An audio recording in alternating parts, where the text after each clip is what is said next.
How's it going, guys? My name is Checker and welcome to today's video, an unexpected video to be completely honest with you guys. We have some really awesome news to cover. Several days ago, Epic went and released a roadmap. You guys probably all know about that. I'll leave a link down below if you guys have not seen that yet. But essentially, they stated that in 6.3 tomorrow, we will be getting some front-end UI changes. They didn't go and specify how in-depth that would be. Would it be something small? Would it be something big? We had no idea until about 20 minutes ago. Epic just went and released all of that information. We are getting a lot of stuff, like a lot more than I ever thought we would see in, honestly, 2018. So we have Save the World front-end improvements by the Fortnite team. Hey, Fortnite friends. We mentioned in our latest state of development that we had some front-end improvements on the way. We're excited to announce that these changes will be coming in the 6.3 update. Wow, I was going so good there.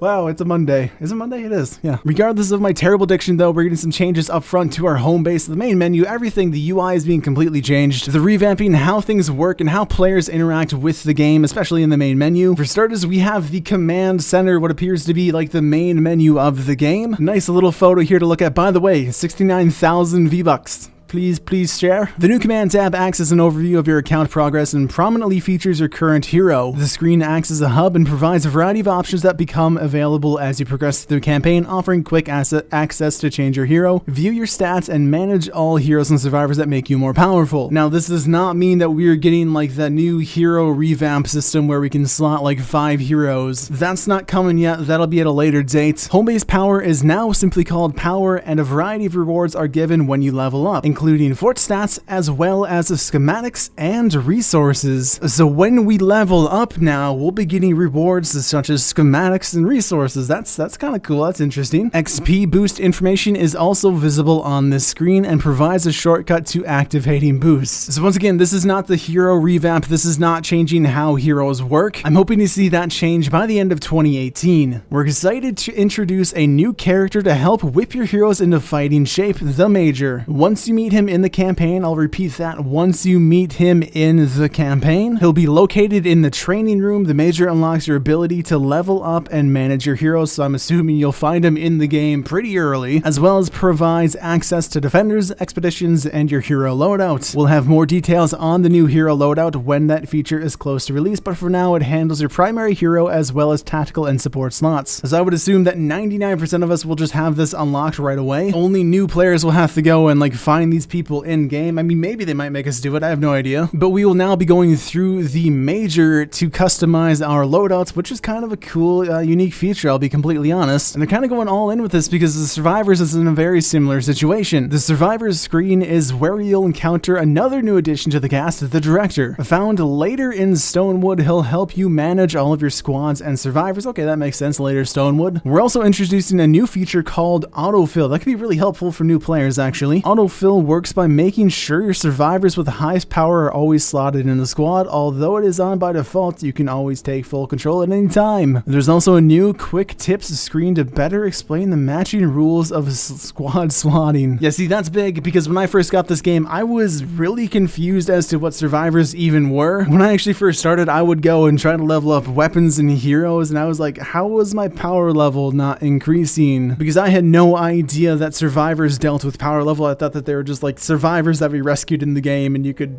trade them, or I don't know.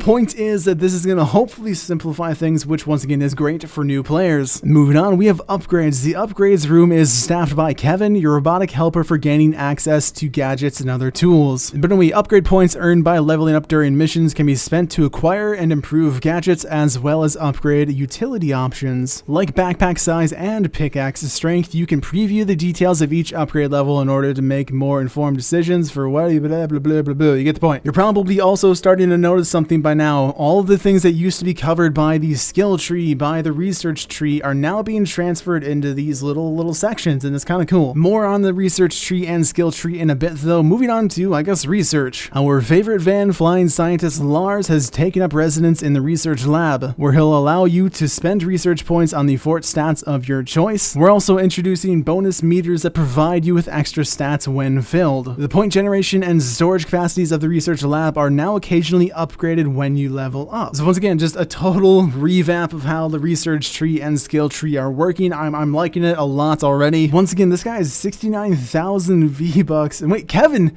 Kevin over here. Kevin's over here with 1,000,000 V-Bucks. That's $10,000. Yeah, $10,000 of V-Bucks. What? Moving on though, we have the Armory, and I think this is actually one of the cooler features in the update. However, the Armory is now appropriately staffed by another new character, Clip. You'll unlock her as you progress through the campaign. Like any weaponsmith worth her salt, Clip keeps your most powerful weapon schematics prominently on display. So as we can see here, 1,000,000 V-Bucks again, but we have apparently what would be the most powerful weapons on display. So that's kind of cool. That's actually really kind of cool. But as you guys can see here, they're completely revamping how this game works, how the UI is at least. So far, so good. Moving on, we have some new player experience changes. Essentially what they're talking about here is that they're changing how the game kind of teaches you how to play. It's no longer going to be some quests that tell you to do this or that to learn how to use survivors and stuff. It's going to be a much more fluid experience, at least it kind of looks to be that way. But anyway guys, that is all of the new information, but how does this affect my account? What about the skill tree Defender Squads? This revamp replaces both the old skill and research trees, completely replaces them, and spreads their functionality into new places as we've already seen. The trees can be slow to navigate, yes, absolutely, a bit difficult to understand, yeah, at the beginning of the game, and has some options that weren't always very compelling, yep.